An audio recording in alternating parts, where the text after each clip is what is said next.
I find it so comforting to read this line about Samuel, that he was losing the youth, that his sons and his daughters were not following in the ways of their elders. I just love it. It makes me so happy because I think that's what's happening to me as an elder. This was in 1052 BC. I mean, it's been going on for a long time that we have been losing the youth. Jonathan Edwards was actually fired from his church in Northampton after 6 years because the youth weren't coming anymore. Socrates was killed, or so they say, for corrupting the mind of the youth. My own grandchildren don't like the way I make scrambled eggs and refuse to eat them, and the 7-year-old princess refuses to wear anything but pink, a color which has been banned in my house forever. She also brings in her own water bottle because she finds our water yucky. Now, back in my day, marriage was something that you did on, let's say, a Saturday or a Sunday, and then on the Monday or Tuesday, with your trousseau packed, you went on your honeymoon, where you could legitimately, religiously lose your virginity. And now, Micah Busey and Matt Cleaver went on their honeymoon 2 years after they got married and aren't back yet. Why are they not following in the pathway of their elders? I fear it was because they had little virginity left to lose. My husband, Warren Goldstein, wrote One History of American Baseball, and it's still in print, which is wonderful. And he opens the book by saying that in 1868, near the beginning of the time of baseball, because you can't really date it when it really started, people were already complaining about how the game wasn't what it used to be. Nostalgia is not what it used to be. In the context of nearly universal iconoclasm about the past, right? We turn the past into an icon, and we overlove it, and we overdo it, and we act like it was what we think it was, but it really probably wasn't. The young abandon the ways of the old. Today's parents talk about their children and their cell phones in similar language to the way my parents talked to us about television, and their parents talk to them about radio. There is a kind of pattern to this aging business. Fingers love to wag about how young people are not what they used to be. And isn't that the best news you could possibly hear? That young people are not what they used to be? I had to say to Warren when the kids this morning were quarreling about the scrambled eggs and how they didn't like them, I said, I never liked my mother's scrambled eggs either. And I didn't even like your parents' scrambled eggs. So in this historical context of even nostalgia not being what it used to be, and of iconoclasm almost everywhere, I want to ask one question. And the question is, do we really need churches anymore? Like, seriously. I know they aren't as good as they used to be.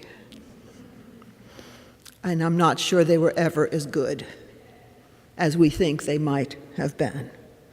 But that's a different question. That's a historical question. Today, people are voting with their feet in most places. The customers aren't buying the product. Now, mercifully, that is not true here at Judson, where we likely are going to continue to be some kind of a church no matter what. But it is so true elsewhere. And Europe leads the pack. In England, there are people who don't even know what a religion is. have never heard anything about it. You saw the European Social Survey that that Valerie just read. I'm not going to repeat it. So the writing is really on the wall about churches. And we could ask, by the way, similar questions about houses. Do people really need dining rooms anymore?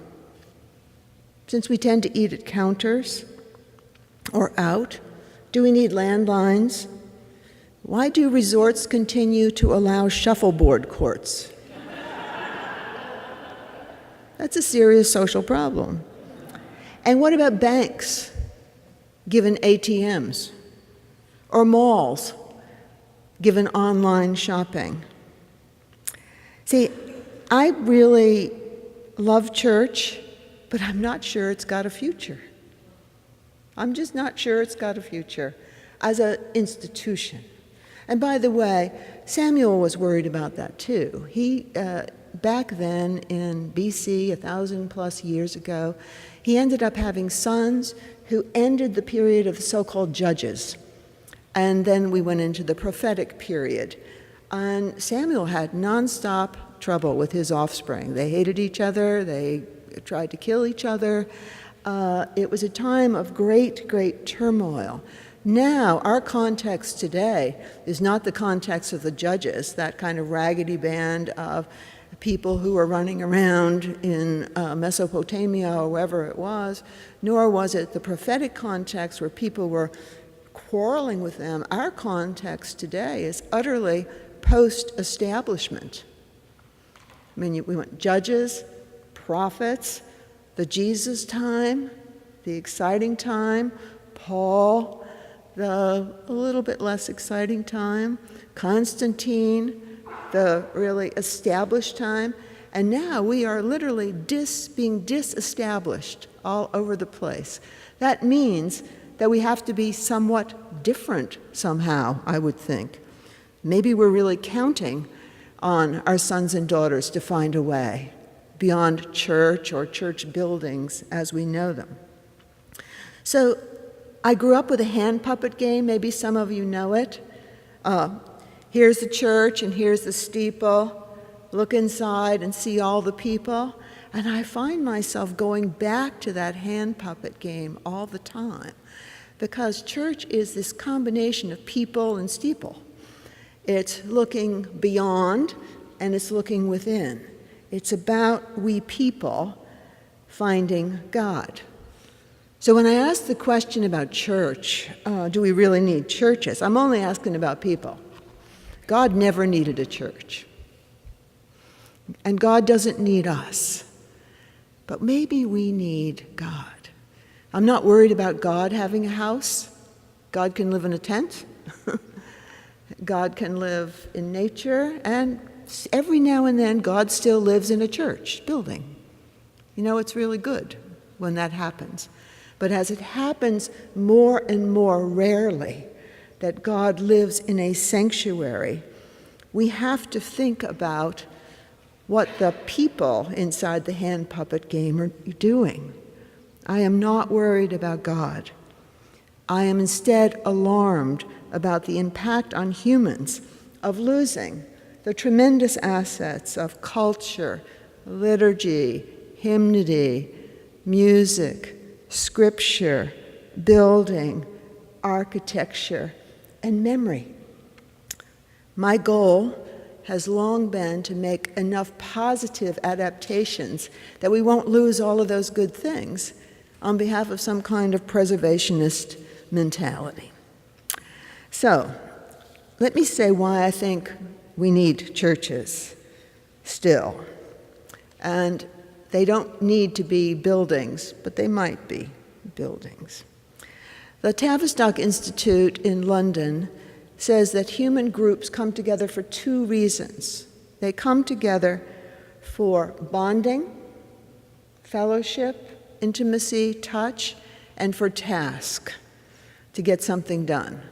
So that a really strong institution is a place where you get help and give help. And if you're giving and getting at 100%, you'll be happy in that institution.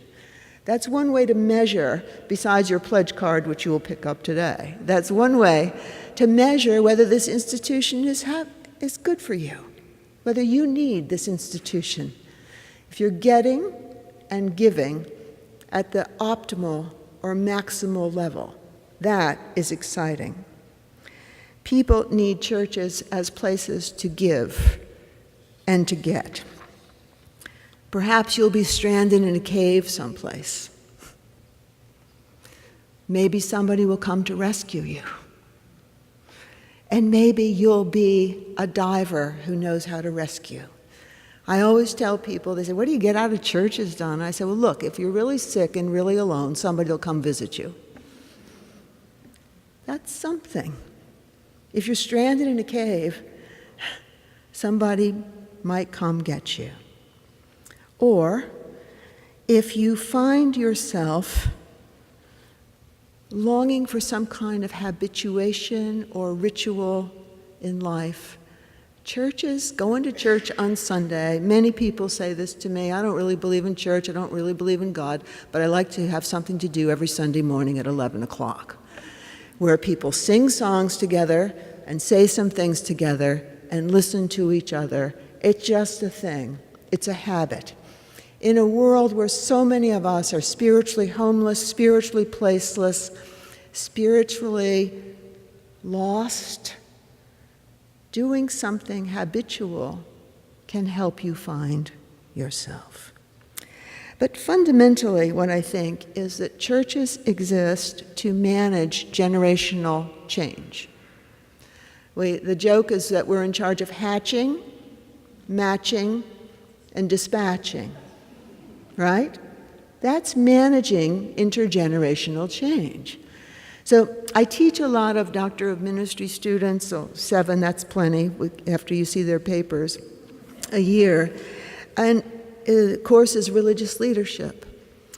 And most of the students are people suffering with churches who are going out of business. Congregations under 100, buildings that cost way too much just to heat and light, much less keep in good shape. And they want to know, what can we do? What can we do to get young people into the church? I've all but banned the question, but I finally have one answer for them. I say, so every Friday night, the people of the church cook a nice dinner for the people who never darken the door of a church. And they get free babysitting and free food. And those are the young families you want. And you put candles on the table and tablecloths. The people get to know each other, but first they get to sit alone, and then they communicate. And that way, you just give something to the community with no strings attached. So they'll run back to their congregations, and they'll try to do this. And the first thing everybody says, I'll bet you already know what it is, they should come here and cook for us. Says the remnant congregation. We've done so much for this community for 350 years. Look at our website. It says we've been here in this town for 350 years. These young people who aren't coming to church should come and cook us a dinner.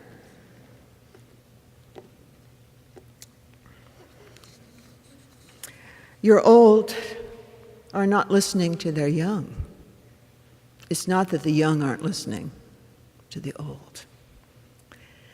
What happens is, in these churches, is that the assets are stranded. You know that phrase, stranded assets. You know, you've got something, but you don't know what to do with it. Carl Garland long ago said to me that his postage stamp collection was a stranded asset. I thought, well, yeah, because nobody wanted a postage stamp collection. Well, now Warren's got it, and it's stranded in my house instead of his. If church could find a way to not strand its main assets, and what are our main assets? They're the people who don't like the way we're doing it right now. They're the people who would not darken the door of a church, or haven't been taught to pray, or don't want to pray. those are stranded assets. We are in the process of stranding our children. As my rabbinical friend says, what's going on in schools in America is just another form of child sacrifice. And we think we've gotten over it. We haven't. When you can't even find a way to do one little thing to help people find a way to come into your space, or better yet, the other thing to teach is don't ask them to come into your space. You probably have moldy teddy bears in the child care room. Don't ask them to come into your space. Go to their space. Congregations that go out into their communities and find people will find plenty of reasons to use their buildings. People who ritualize and habituate their lives will also just be fine. Maybe we call that church. So many of you know my friend Esther Cohen, and then I will conclude. She has 3 or 4 parties every summer at her place in the Catskills, and they are completely ritualized parties. There are always 14 people who don't know each other. They always start around 5:30. There's a dress code. You have to get really dressed up. There are always 7 dishes, and her husband is always making barbecued ribs outside. And then there are these gorgeous salads from the garden, and etc. And the party goes on in 3 or 4 units, cocktails outside, and then dinner at the table, and then dessert, and then the fight starts. There's always a big, fat, alcoholically fueled fight that starts at around 11:30, which her 23-year-old son instigates, almost as though it was his way, his role. And this last Friday night, the fight was about whether people should embarrass members of the Trump group in restaurants or not. And very intelligent people split right down the middle on that issue, and I'm not going there, but oh, what a great issue about how to be, and I'm sure some of you are talking about it too. The final thing that churches give people is a way to practice democracy without drinking. You might call it self-governance if you're a Baptist. You might call it congregationalism if you're a UCC. But it sits people down at a table together where they get to talk to each other, like we did last week about the issues of dementia. We don't really know each other well enough to talk about that, even though we know each other very well. But the self-governance, democratic practice that you get in church creates the basis for some of the hopes that God has for humanity. God is going to prevail in humanity, and maybe God will use churches. Amen.